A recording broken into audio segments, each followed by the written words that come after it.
오늘 우리에게 주시는 말씀은 고린도전서 11장 17절에서 34절까지의 말씀입니다. 다음에 지시하려는 일에 대해서는 나는 여러분을 칭찬할 수 없습니다. 그것은 여러분이 모여서 하는 일이 유익이 되기보다는 오히려 해가 되기 때문입니다. 첫째로 여러분이 교회에 모일 때 여러분 가운데 분열이 있다는 말이 들리는데 그것이 어느 정도는 사실이라고 믿습니다. 하기야 여러분 가운데서 바르게 사는 사람들이 환히 드러나려면 여러분 가운데 파당도 있어야 할 것입니다. 그렇지만 여러분이 분열되어 있으니 여러분이 한자리에 모여서 먹어도 그것은 주님의 만찬을 먹는 것이 아닙니다. 먹을 때 사람마다 제가끔 자기 저녁을 먼저 먹으므로 어떤 사람은 배가 고프고 어떤 사람은 술에 취합니다. 여러분에게 먹고 마실 집이 없습니까? 그렇지 않으면 여러분이 하나님의 교회를 멸시하고 가난한 사람들을 부끄럽게 하려는 것입니까? 내가 여러분에게 무슨 말을 해야 하겠습니까? 여러분을 칭찬해야 하겠습니까? 이 점에서는 칭찬할 수 없습니다. 내가 여러분에게 전해준 것은 주님으로부터 전해받은 것입니다. 곧 주 예수께서 잡히시던 밤에 빵을 들어서 감사를 드리신 다음에 떼시고 말씀하셨습니다. 이것은 너희를 위하는 내 몸이다. 이것을 행하여 나를 기억하여라. 식후에 잔도 이와 같이 하시고서 말씀하셨습니다. 이 잔은 내 피로 세운 새 언약이다. 너희가 마실 때마다 이것을 행하여 나를 기억하여라. 그러므로 여러분이 이 빵을 먹고 이 잔을 마실 때마다 주님의 죽으심을 그가 오실 때까지 선포하는 것입니다. 그러므로 누구든지 합당하지 않게 주님의 빵을 먹거나 주님의 잔을 마시는 사람은 주님의 몸과 피를 범하는 죄를 짓는 것입니다. 그러니 각 사람은 자기를 살펴야 합니다. 그런 다음에 그 빵을 먹고 그 잔을 마셔야 합니다. 몸을 분별함이 없이 먹고 마시는 사람은 자기에게 내릴 심판을 먹고 마시는 것입니다. 이 때문에 여러분 가운데는 몸이 약한 사람과 병든 사람이 많고 죽은 사람도 적지 않습니다. 우리가 스스로 살피면 심판을 받지 않을 것입니다. 그런데 주님께서 우리를 심판하시고 징계하시는 것은 우리가 세상과 함께 정죄를 받지 않게 하시려는 것입니다. 그러므로 나의 형제 자매 여러분, 여러분이 먹으려고 모일 때에는 서로 기다리십시오. 배가 고픈 사람은 집에서 먹어야 할 것입니다. 그것은 여러분이 모이는 일로 심판받는 일이 없도록 하려는 것입니다. 그 밖에 남은 문제들은 내가 가서 바로잡겠습니다. 초대교회 때는 예배 자체가 성찬이었습니다. 성찬이 곧 예배였습니다. 그 말은 예배 드릴 때마다 항상 주님의 임재하심을 바라보았고 또 주님의 임재하심 아래서 그들은 모였다는 뜻입니다. 성찬은 예수님이 우리와 함께 계시고 그리고 우리가 주님과 한 몸이 되었음을 우리가 다시 한번 확인하는 가장 은혜로운 시간입니다. 초대교회 때는 주님과 함께 모이는 그런 분명한 은혜의 눈이 열렸기 때문에 그들이 모여 찬양하고 기도하고 말씀 듣는 것이 얼마나 뜨거웠는지, 당연히 성도의 교제도 정말 아름다웠고 그래서 그들이 모일 때마다 식사를 함께 한 겁니다. 성찬과 함께 식사를 한 거죠. 근데 그 식사는 교회에서 모여서 음식을 준비한 게 아니고 각자가 집에서 음식을 가지고 교회로 모였습니다. 넉넉하게 사는 사람은 음식을 넉넉하게, 어려운 형편에 있는 교우들은 그냥 교회로 온 거죠. 그래서 교회에서 같이 식사를 나누어 했고 어려운 이들은 교회 와서 배불리 먹고 또 갈 때는 바리바리 싸가지고 가기도 하는, 정말 천국이 이 땅에 이루어진 것 같은 그런 느낌이 초대교회 예배와 성찬이었습니다.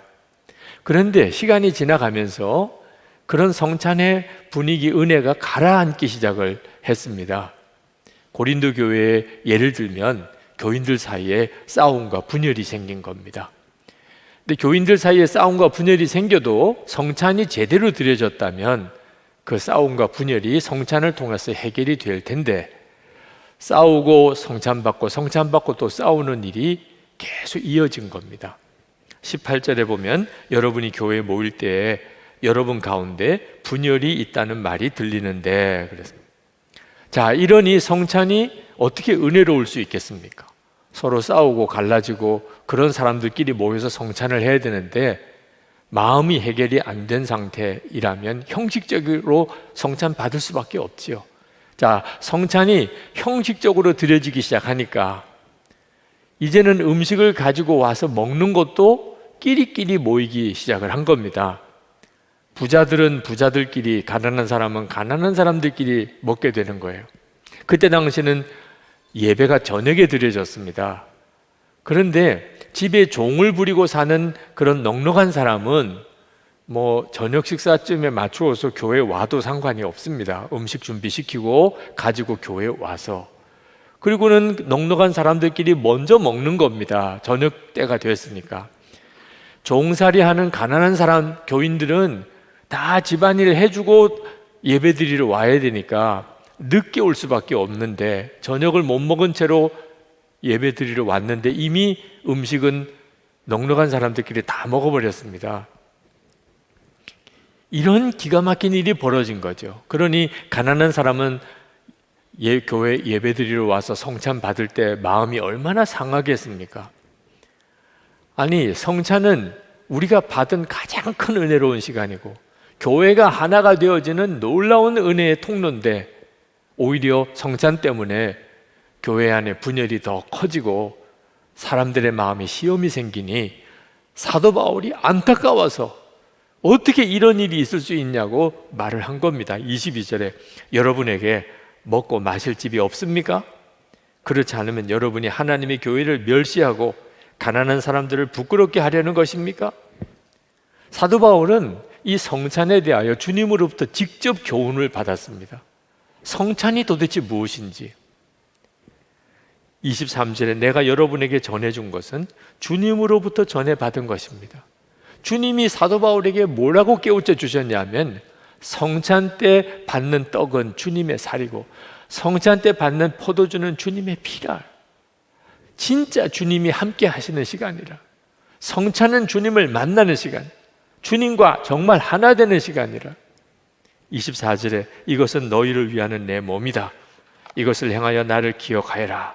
25절에 이 잔은 내 피로 세운 새 언약이다. 너희가 마실 때마다 이것을 행하여 나를 기억하여라. 한마디로 성찬은 주님과 만나는 시간이요, 주님과 하나 되는 시간이라는 겁니다. 떡과 포도주는 진짜 주님의 몸이요 피라는 거죠. 이 사실을 우리가 정말 믿게 되면 성찬은 교회를, 우리 자신의 삶을 완전히 바꾸는 놀라운 은혜의 시간입니다. 우리도 성찬식 때마다 이 말씀을 읽습니다. 그런데 문제는 믿는 거예요. 진짜 믿느냐 하는 겁니다. 내가 오늘 주님과 한 몸이 되었어. 내가 오늘 주님의 몸과 피를 먹고 마셨어. 이 사실을 정말 믿느냐 하는 거예요. 우리가 이 사실을 정말 믿으면 우리는 눈에 보이지 않으시는 주님이지만 지금 주님이 나와 함께 계시고 그 주님과 동행하는 것이 우리에게는 정말 실제가 되고, 그렇게 주님 다시 오실 때까지 주님과 동행하고 사는 겁니다. 26절에 그러므로 여러분이 이 빵을 먹고 이 잔을 마실 때마다 주님의 죽으심을 그가 오실 때까지 선포하는 것입니다. 사도 바울은 우리가 성찬 받을 때 반드시 우리 자신을 살펴야 한다고 말씀하셨습니다. 28절에 그러니 각 사람은 자기를 살펴야 합니다. 그런 다음에 그 빵을 먹고 그 잔을 마셔야 합니다.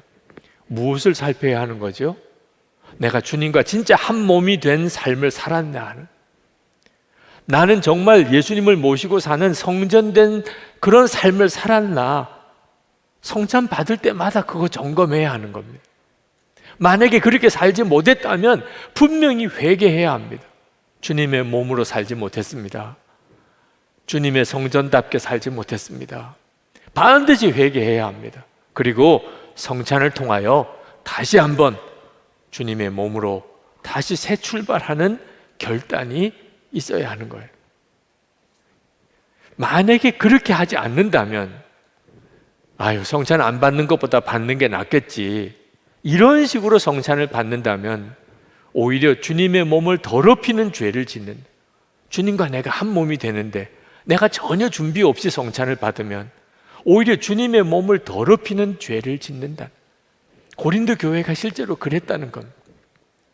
29절 30절에 몸을 분별함이 없이 먹고 마시는 사람은 자기에게 내릴 심판을 먹고 마시는 것입니다. 이 때문에 여러분 가운데는 몸이 약한 사람과 병든 사람이 많고 죽은 사람도 적지 않습니다. 성찬을 함부로 받기 시작하니까 서로 싸우고 성찬 받고, 다른 가난한 사람 마음에 시험 주고 상처 주면서 자기 배만 불리고 그것도 성찬이라고 하네.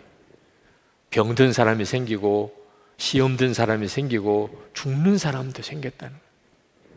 2008년입니다.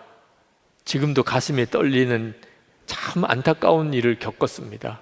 감리교 총회가 열리던 날, 총회 때마다 먼저 예배드리고 성찬식을 합니다. 그 성찬식을 하는 이유는 주님의 함께 하시는 거룩한 회의라는 뜻입니다. 그런데 그날 감독회장 때문에 두 파로 총대들이 나뉘어서 강단을 서로 점령하려고 난리도 아니었습니다. 그 앞에는 성찬대가 차려져 있었습니다. 세상에 어떻게 목사와 장로들, 감리교회를 대표하는 그 참 지도자들이 성찬을 그동안 다 형식으로 생각했다는, 진짜 주님의 몸이라고 믿었으면 그 앞에서 어떻게 그럴 수가 있냐는. 그리고 감리교회는 쪼개지고 세상 재판 받아야 되고, 그때부터 지금까지 12년 동안 감리교회는 아직도 정상화되지 못하고 있습니다. 성찬을 함부로 대하는, 이게 얼마나 무서운 결과를 가져오는, 여러분 개인도 똑같다는 겁니다. 우리가 정말 주님이 함께 계심을 믿지 못하면 교회를 교회답게 만들고 성도들의 삶을 정말 복되게 하는 이 성찬 때문에 오히려 병들어 죽는 사람도 생기고 교회는 더 분열과 시험에 빠지게 된다는 거죠. 그래서 사도 바울이 이렇게 말하는 겁니다. 33절 34절에 그러므로 나의 형제 자매 여러분, 여러분이 먹으려고 모일 때에는 서로 기다리십시오. 배가 고픈 사람은 집에서 먹어야 할 것입니다. 그것은 여러분이 모이는 일로 심판받는 일이 없도록 하려는 것입니다. 이런 뜻이에요. 여러분, 좀 넉넉한 형편에 사는 사람, 그래도 집에 종을 부리고 사는 사람, 그런 사람들이 음식을 준비해서 교회에 와서 함께 예배도 드리고 성찬도 하고 음식도 나누어 먹으려고 하십니까? 그렇다면 가난한 사람을 기다리세요. 가난한 사람이 올 때까지 기다려서 식사하세요. 그 사람들 제발 창피하게, 고통스럽게, 모멸감이 느껴지게 하지 마세요. 배가 고픕니까? 그러면 집에서 먹고 오세요. 교회 와서는 어려운 사람 먹이세요. 어떻든지 어려운 사람에게 하나라도 더 가져가게 섬기세요. 주님께 하듯이 섬기세요. 그것이 주님을 기쁘시게 하는 것입니다. 그런 뜻이에요. 이것이 성찬이라는 거예요. 우리가 지금은 성찬 때 식사를 같이 하지는 않습니다. 그냥 정말 성찬 예식만 하지요. 그렇지만 우리는 성도들끼리 같이 식사할 때가 있습니다. 우리도. 여러분, 주님을 바라보고 식사를 하면 달라요. 그렇지 않으면 그냥 우리도 끼리끼리 모여서 식사합니다. 친한 사람끼리, 비슷한 형편에 있는 사람끼리 식사해요. 근데 주님의 마음을 품고 보면 이상하게 혼자 식사하는 사람, 왠지 낯선 분, 왠지 얼굴이 어두운 분, 그런 분들이 보입니다. 저분들은 왜 저렇게 혼자, 왜 저렇게 외롭게, 또 저렇게 얼굴이 힘들까? 그래서 섬기게 돼요. 주님을 바라보는 눈이 뜨인 것과 그렇지 않은 것은 밥 먹는 거 하나까지도 완전히 다르게 만듭니다. 지난 주간에 여름 말씀 기도회, 제가 요나서 말씀 기도를 인도하면서 참 마음이 아팠습니다. 니느웨 악한 도성입니다. 하나님이 심판하실 도성이었습니다. 근데 요나가 가서 하나님의 심판을 외치니까 그들이 기가 막히게 회개하기 시작했어요. 회개하니까 하나님이 그 니느웨를 용서하셨습니다. 심판하지 않았어요. 근데 요나가 하나님 앞에 화를 내면서 막 난리도 아니었어요. 나 이럴 줄 알았어. 이럴 줄 알았다니까. 요나가 왜 이렇게 화를 내는 거죠? 요나가 고백합니다. 하나님은 은혜로우시며 자비로우시며 노하기를 더디하시며 인애가 크시사 뜻을 돌이켜 재앙을 내리지 아니하시는 하나님이신 줄 알았다는 거예요. 아니, 그게 왜 문제예요? 이스라엘 백성들이 가슴에 있는 요절이에요. 하나님이 어떤 하나님이냐? 이스라엘 백성이 출애굽하고 금송아지 섬겼을 때 하나님이 이스라엘 백성을 다 진멸하려고 하셨죠. 모세가 하나님 앞에 탄원의 기도를 드립니다. 하나님이 뜻을 돌이키셨어요. 그때 하나님이 어떤 하나님이신지를 하나님이 자기소개를 하신 거예요. 은혜롭고 자비롭고 노하기를 더디하고 인애가 크시고 뜻을 돌이켜 재앙을 내리지 아니하는 하나님이라. 이스라엘 백성들은요, 그 하나님을 믿었어요. 그게 이스라엘 백성들의 신앙 고백이었어요. 요나가 하나님이 그런 하나님인 줄 알았다는 거예요. 그런데 왜 문제가 되죠? 니느웨도 그렇게 하셨는데 그게 왜 문제가 되냐 말이에요. 우리에게만 그렇게 하셔야지. 우리에게만. 하나님이 자비롭고 은혜롭고 재앙을 내리지 않으시는 그 좋으신 하나님, 우리에게만, 이스라엘 백성인 우리에게만 그러셔야지. 저 니느웨 절대로 그렇게 하시면 안 되지. 니느웨는 무섭게 벌하셔야지. 아무리 회개해도 하나님이 무섭게 벌하셔야지. 이게 얼마나 기가 막혀요.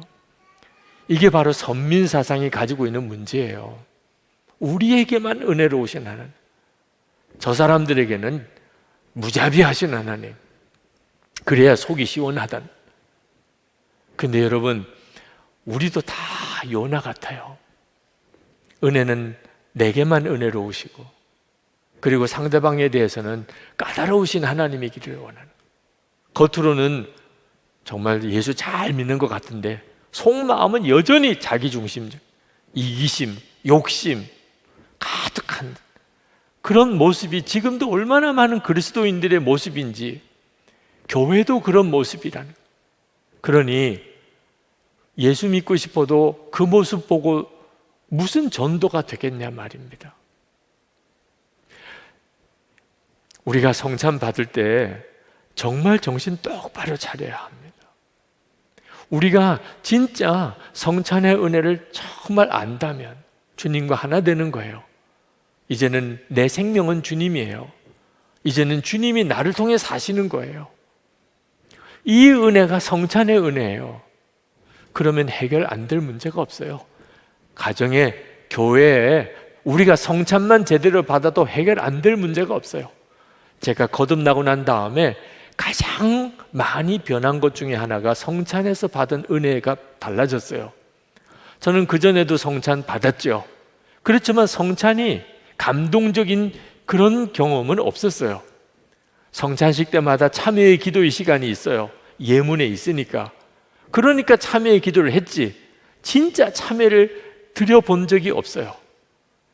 그냥 지루한 예식일 뿐이에요. 거듭나고 난 다음에 첫 번째 성찬 받을 때예요.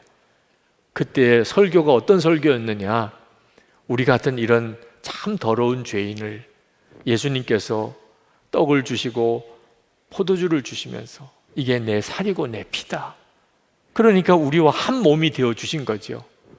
나같이 이렇게 더러운 죄인을 주님이 한 몸으로 받아주셨다. 그게 성찬이라는 거예요. 설교를 듣는데 벌써 눈물이 나더라고요. 떡을 받으러 나가는데 어떻게 눈물이 나는지. 주님이 나와 한 몸이 되셨습니까? 나를 주님이 어떻게 품으실 수 있습니까? 그런데 그렇게 믿으라니까. 그 확정으로 떡을 주시고 포도주를 주시니 그 떡을 받아서 먹는데 주님은 얼마나 힘드실까? 나 같은 자와 하나가 되시니. 근데 그때 떠오르는 생각이, 그렇게 이해가 안 된다, 용납이 안 된다, 그러던 사람들, 함께 하기 싫은 사람, 받아주기 싫은 사람, 이런 사람들이 생각이 나는 거예요. 예수님은 나가선 자를 이렇게 받아주시는데 내가 무슨 자격이 있다고 저 사람은 받을 수가 없어, 저 사람은 용납이 안 돼, 저 사람은 하나 될 수 없어, 그럴 수 있겠냐 말이에요. 그게 얼마나 죄스러운지. 그게 첫 번째 성찬 때 저를 충격으로 몰아갔어요. 그리고 성찬을 받을 때마다 하나님은 그 문제에 대해서 저에게 말씀하세요. 그때부터 용납할 수 없다는 말이 없어졌어요. 정말 문제가 많은 교회, 문제가 많은 나라, 문제가 많은 민족, 이제는 품어지는 역사가 일어났어요. 주님은 나 같은 자를 품으신, 그리고 하나가 되셨는데 성찬만 제대로 받아도 가정 안에, 교회 안에 해결 안 될 문제가 없다니까요. 저는 이번 주일에 성찬을 하지 못한 게 너무 마음이 아팠어요. 금요일에 결국은 성찬을 보류하기로 그렇게 했습니다. 정부 방침을 좀 어겨서라도 성찬 준비는 따로 이렇게라도 해야 되나, 그래도 지킬 거는 지키자, 나중에 가서 건의할 건 건의하고 따질 건 따지더라도 일단은 우리가 정부 방침에는 따르자. 그래서 소모임을 하지 못하니 오늘도 1, 2, 3부 다 찬양대 서지 못했습니다. 연습을 못하니까. 그런데 주님이 그런 걸 깨닫게 하시더라고요. 이것도 유익하더라. 왜 그렇습니까? 만약에 마음의 준비가 안 된 사람, 은혜롭게 살지 못한 사람, 아이고 오늘 성찬이네, 아이고 안 받는 것보다 낫겠지 뭐, 이러고 받을 사람이 이 자리에 있지 않겠냐. 마음의 준비가 안 된 사람, 합당하지 못하게 성찬을 받는 자는 없던 시험도 생기고 병도 생기고 죽을 수도 있다고까지 하셨는데, 그냥 안 받는 것보다 낫겠지 이런 생각만 가지고 있는 이런 교인들이라 있다면 이건 얼마나 큰 문제가 되겠느냐. 그래서 오늘은 성찬에 대한 말씀을 드려서 성찬에 대해서 제대로 알고 마음의 준비를 갖추고 그리고 성찬을 받게 하는 게 더 유익하지 않겠느냐. 그렇군요, 주님. 그래서 오늘 이 성찬에 대한 말씀을 제대로 드리려고 하는 겁니다. 이제 다음 주에 성찬을 하게 될지 그 다음 주에 하게 될지 상황은 모르겠습니다. 그러나 언제 성찬을 받아도 준비되어져 있는 마음으로 성찬을 받아야죠. 그래야 그 성찬이 역사가 있지 않겠나요? 예수님의 옷자락만 잡아도 불치병이 고침을 받았잖아요. 혈루병이. 아니, 예수님과 한 몸이 되었습니다. 합당치 않게 받으니까 병자도 생기고 죽은 사람도 생기고 시험도 일어나고, 그랬다면 뒤집어 이야기하면 제대로 받으면, 준비된 자로 성찬을 받으면, 은혜 받은 자답게 살면서 성찬을 받으면, 그러면 병든 자도 낫고 죽은 자도 살아나는 기적이 그 삶 속에 일어나지 않겠는가? 여러분, 우리가 성찬을 받는 것은 천국에서 예수님을 뵙는 예행 연습입니다. 예수님을 뵈면 그 앞에서 싸울 일이 있겠습니까? 마음에 안 든다고 손가락질할 사람이 있겠습니까? 예수님 앞에서 받아주지 못할 사람이 있겠습니까? 예수님 앞에서도 무슨 부자다 가난한 자다 그런 차별이 있겠습니까? 성찬 받을 때마다 주님 앞에 서는 예행 연습을 해야 주님 앞에 온전히 서게 되는 거죠. 성찬을 우리에게 주신 것은 새 언약이라고 그랬어요. 25절에 이 잔은 내 피로 세운 새 언약이다. 너희가 마실 때마다 이것을 행하여 나를 기억하여라. 성찬을 받은 사람은 하나님의 언약 속에 들어가는 겁니다. 성찬 받은 사람이라는 게 무슨 뜻이에요? 예수님과 한 몸인 사람이다. 이제는 예수님 거하시고 성전된 사람이다. 여러분, 이것이요 얼마나 황홀하고 놀라운 복입니까? 우리가 이제 진짜 주님 앞에 서면 구원받은 자라는 확증이라니까요. 성찬받은 믿음이 진짜 분명한 사람, 저는 성찬받은 사람입니다. 여러분 어디 나가서 어떤 일을 결정하든 무슨 행동을 하든지 나는 성찬받은 사람입니다. 주님과 한 몸이 된 사람입니다. 갈 때가 있고 안 갈 때가 있는 거예요. 할 말이 있고 안 할 말이 있는 거예요. 성찬받은 사람이라는 믿음이 분명하니까 우리의 일상의 모든 순간이 다 나는 성찬받은 사람이라는 분명한 믿음을 가지고 살아가기 시작하면, 그러면 우리 안에 정말 주님이 살아 역사하시는 놀라운 일이 일어나고, 그렇게 공동체가 세워져 가는 겁니다. 한 번은 새가족 되신 분이 교회에 오셔서 예배 드리다가 주차장에서 다른 차를 부딪혔대요. 그런 일이 왕왕 일어나는 모양입니다. 주차장에서. 교우들 사이에 이런 접촉사고가 생길 때 참 난감하죠. 세상에서는 얼마나 정말 분쟁거리입니까? 그거 진짜 해결하기 어려운 일이죠. 그분이 얼마나 가슴이 뛰는지, 큰일 났구나. 그러고는 내려서 쩔쩔매는데 상대방 차가 꽤 괜찮은 차인데도 그 분을 보고는 새 가족이시군요, 그냥 가세요, 이렇게 이야기를 하더래요. 아니, 아무렇지 않게 가도 됩니까? 상관없습니다, 그냥 가시라고. 얼마나 놀래기도 하고 감동도 받았는지. 그런데 도대체 이분이 누군가 하고 알아봤더니 장로님이시라는 거예요. 그 이야기를 전해 듣고 제가 얼마나 고맙기도 하고 감사한지. 은혜 받은 자답게 산다는, 우리가 은혜 받은 자답게 사는 일이 이렇게 중요해요. 그 은혜 받은 자답게 사는 건 어떻게 가능하죠? 성경대로 살자, 의롭게 살자, 사랑하며 살자, 구를 외친다고 되는 거 아니에요. 다 살아봤잖아요. 진짜 주님을 바라보는 눈이 뜨여야 그렇게 살 수 있는 거예요. 지금은 비대면 시대입니다. 사람과 사람과의 만남을 조심하라. 오늘도 정부에서 보내준 영상을 맨 처음 보여드렸는데, 몸은 떨어져도 마음은 가깝게, 말이 좋지. 그게 말이 되냐 말이에요. 몸은 떨어져도 마음 가깝게, 그러자고 그게 마음이 가까워지냐 말입니다. 교회는 본질적으로 모여서 은혜 받는 곳이에요. 예배도 드리고 기도도 함께 하고 모여서 교제하고, 그게 되어야 교회인데, 아니 비대면 시대에는 도대체 어떻게 교회가 교회다울 수 있냐 말이에요. 그런데 여러분, 주님과 가까워지는 은혜가 있으면 된다는 거예요. 주님과 가까워지면. 그래서 교회에서 이 비대면 시대에 오히려 주님과 더 가까워지는 역사가 있도록 하기 위해서 3가지를 시작을 했어요. 하나는 예수 동행 속회로 속회 리뉴얼입니다. 이제는 그저 모이는 속회만 아니고 예수 동행에게 나눔 방을 함께 하자고. 그래서 모일 수가 없어도 항상 성도들이 매일 일기 나눔 방에서 매일 만나고 교제하고 주님을 바라보는 생활을 서로 격려하자. 이번 주 간까지가 신청 이제 마감입니다. 한 분도 빠짐없이 다 참여해 주시기 바랍니다. 지금은 예배당 중심의 교회 중심으로는 신앙생활을 유지 못할 상황이 되었어요. 진짜 주님과 동행해야 합니다. 2번째, 나 일기 잘 못 쓰는데 안 되는데 걱정하지 마세요. 도와드릴 테니까. 예수님과 행복한 동행 30일 과정 내일부터 시작합니다.